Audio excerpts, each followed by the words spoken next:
Hello friends, how are you all. तो आज की वीडियो है जो वो ऑक्सीटोसिन स्ट्रेस टेस्ट के बारे में होने वाली है, कॉन्ट्रैक्शन स्ट्रेस टेस्ट के बारे में होने वाली है।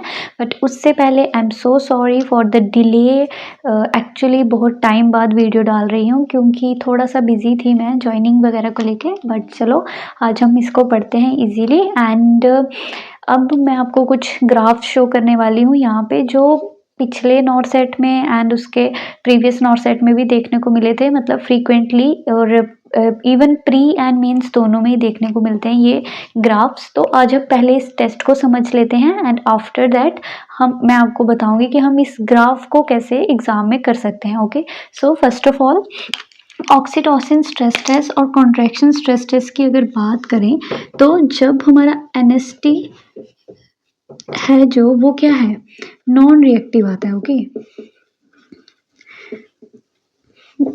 तो उस केस में हम है जो वो ओसीटी, ऑक्सीटोसिन चैलेंज टेस्ट बोल लो, ऑक्सीटोसिन स्ट्रेस टेस्ट बोलो, या फिर सीएसटी कॉन्ट्रैक्शन स्ट्रेस टेस्ट आप बोल सकते हैं, तो वो परफॉर्म करते हैं। अब एनएसटी क्या है, तो एनएसटी क्या है, जब हम फेटल की हार्ट रेट सुनते हैं according to fetal movement, then उसको हम बोलते हैं एनएसटी। अगर आपको एनएसटी के बारे में पढ़ना होगा तो आप मुझे कमेंट सेक्शन में बता देना, मैं नेक्स्ट वीडियोस पे भी डाल दूंगी।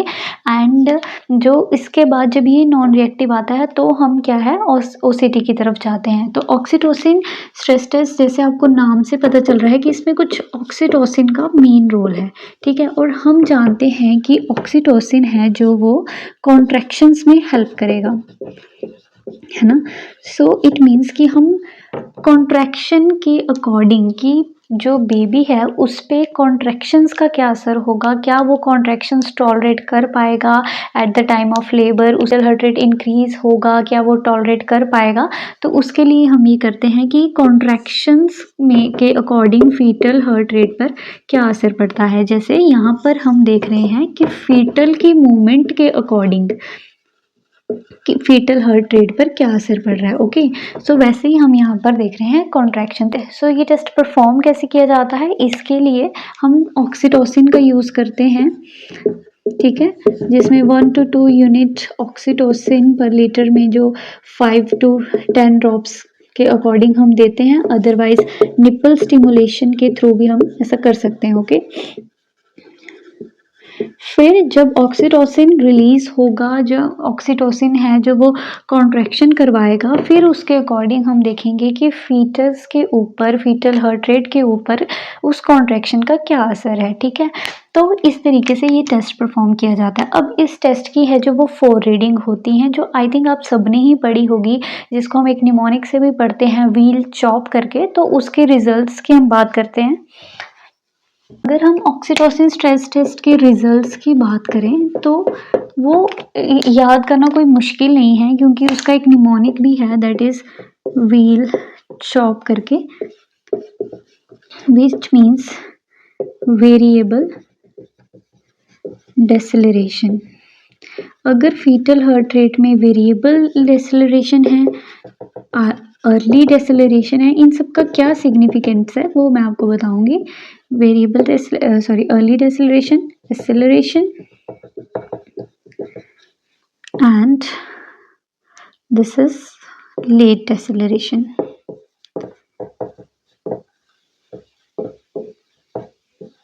तो ये क्या है हमारे पास, variable deceleration, early deceleration, acceleration and late deceleration. Okay, so अगर हम इसे समझें कि वेरिएबल डेसेलरेशन क्या शो करेगा, अगर ऑक्सीटोसिन स्ट्रेस टेस्ट में आपका ग्राफ है जो वो वेरिएबल डेसेलरेशन शो कर रहा है, दैट मीन्स कि कॉर्ड कंप्रेशन हो सकती है।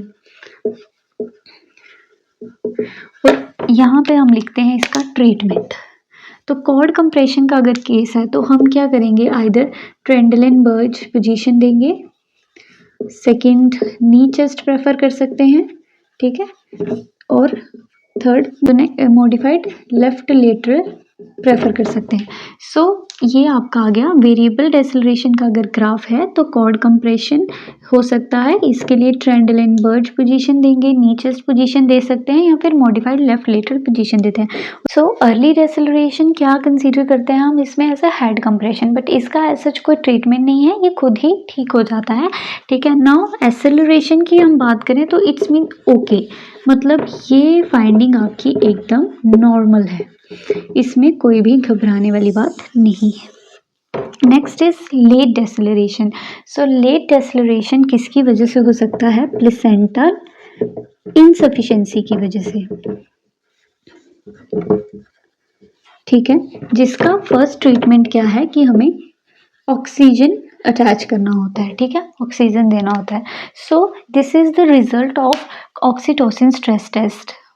क्या हमने पढ़ा कि जब ऑक्सीटोसिन स्ट्रेस टेस्ट किया जाता है तो निपल स्टिमुलेशन और ऑक्सीटोसिन देके स्टिमुलस देंगे, कॉन्ट्रैक्शंस आएंगी, उसके अकॉर्डिंग हम फीटल हार्ट रेट को स्टडी करने की कोशिश करेंगे, जिसमें हमें 4 रिजल्ट्स देखने को मिल सकते हैं। इनमें से लाइक वेरिएबल डेसेलरेशन अगर है तो कॉर्ड कंप्रेशन का रिस्क है, और उसमें ट्रेंडल बर्ज, नी चेस्ट पोजीशन और मॉडिफाइड लेफ्ट लेटरल पोजीशन दे सकते हैं। और अर्ली डेसेलरेशन मीन्स हेड कंप्रेशन हो सकता है।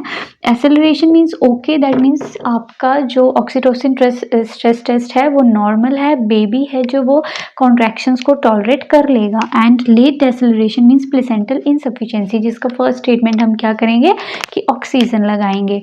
ठीक है, अब इसके ग्राफ्स को समझ लेते हैं। सो अगर हम ग्राफिकल रिप्रेजेंटेशन की बात करें तो मोस्ट इम्पॉर्टेंट भी यही है, क्योंकि वहाँ पे आपको एग्जाम में क्या है कि ग्राफिकल रिप्रेजेंटेशन दी होगी, आपको इंटरप्रेट करना है कि कौन सा जो है आपको ये डेसेलरेशन या क्या दिख रहा है। ठीक है, सो फर्स्ट अगर हम अर्ली डेसेलरेशन की बात करें तो यहाँ पे आपको याद रखना है mirror images.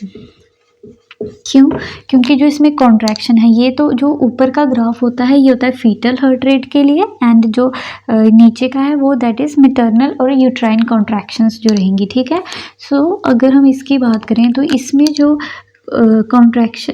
Fetal heart rate का जो ग्राफ है वो आपको इस तरीके से देखने को मिलेगा। Okay, next if we talk about the maternal contractions, तो ये आपको इस तरीके से यहाँ से देखने को मिलेगी, और ये इसके साथ मिरर इमेज में होगी। ठीक है, सो इस तरीके से मिरर में सेम ये रहेगी। ठीक है, मिरर इमेजेस की तरह इसकी इंटरप्रिटेशन रहेगी, तो आप उससे पहचान सकते हो कि ये क्या है, कि अर्ली डेसेलरेशन का ग्राफ है। नेक्स्ट अगर बात करें लेट डेसेलरेशन की, तो लेट से में आपको कुछ नहीं याद रखना, बस लेट ही याद रखना है। क्यों? क्योंकि फीटल हार्ट रेट जो है वो लेट होगी after the contraction has been completed, means कि एक यूट्राइन कॉन्ट्रैक्शन कंप्लीट हुई है, यहाँ दूसरी यूट्राइन कॉन्ट्रैक्शन कंप्लीट हुई है, यहाँ पे थर्ड। तो अब आप अगर देखें तो जब यूट्राइन कॉन्ट्रैक्शन कंप्लीट हो रही है यहाँ से, उसके बाद डेसेलरेशन देखने को मिल रही है। अगेन यहाँ कॉन्ट्रैक्शन ख़त्म हुई है, उसके बाद डेसेलरेशन देखने को मिल रही है। ठीक है, और मैंने जैसे कि आपको बताया late deceleration means placental insufficiency, जिसमें आपको फर्स्टली क्या करना है, ऑक्सीजन लगाना है, हेड पोजीशन ठीक करनी है। ठीक है, तो इस तरीके का इसका इंटरवेंशन होता है। So if I talk about the variable deceleration, so how it's graph look like, I will show you. Like variable deceleration में आपको याद रखना है V। ओके, सो यहाँ पे जितनी भी फीटल कॉन्ट्रैक्शंस होंगी वो इस तरीके से V बन रहा होगा। ठीक है, इस तरीके से V बन रहा होगा, और ये है जो वो मदर की यूट्राइन कॉन्ट्रैक्शंस होंगी। तो इस V से आप फाइंड आउट कर सकते हो कि ये क्या है, एक वेरिएबल डेसेलरेशन का ग्राफ है। So this is the end of the video. अगर आप लोगों को समझ आया होगा तो प्लीज़ कमेंट सेक्शन में ज़रूर बताना है। Thank you for watching and keep supporting.